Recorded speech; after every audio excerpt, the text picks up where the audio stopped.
Kalorki, Kim Chu, nangabog at nangwasak ng tenga na mga pasahero ng bus.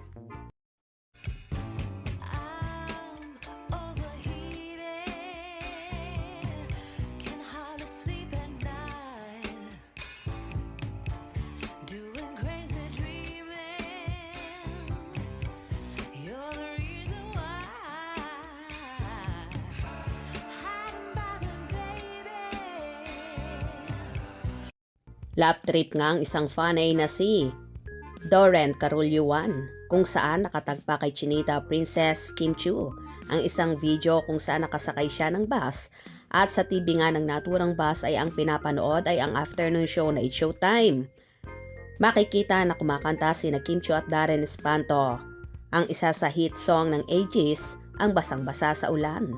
Ayon naman sa naging caption ng fanay, pasensya na po sa mga nakasakay dyan sa bus na yan.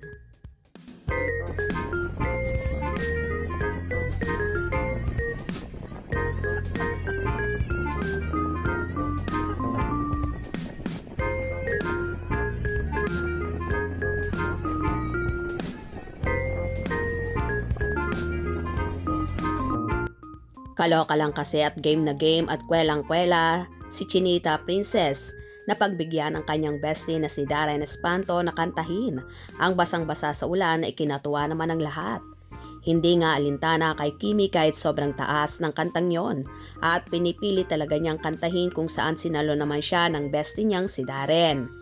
Ganito nga kasaya at ka-alive kapag present si Kimi sa naturang show na nagbibigay ligaya at saya at good vibes sa madlang people, na kahit palagi siyang inookray at inaalas ka ng mga kasamahan tungkol sa leading man niya at napapabalitang kasintahan na niyang si Paolo Avellino. Chilang ang dalaga at game sa lahat ng bagay na hindi napipikon, bagkos nakapagbibigay aliw sa mga audience, ang mga hirit sa kanya ng mga co-host. Anyway, abang-abang tayo dahil malapit na nilang ibunyag ang totoong relasyon. Siguro magaganap ito bago ipalabas ang movie nila sa March 26, 2025. Samantala, malimit namang mamataan na magkasama sa pag-gym ang magjowa na sina Kim at Paolo, kaya naman so happy ng kanilang supporters at umaasa sila na soon ay aamin daw ang Kim Pao sa kanilang totoong relasyon.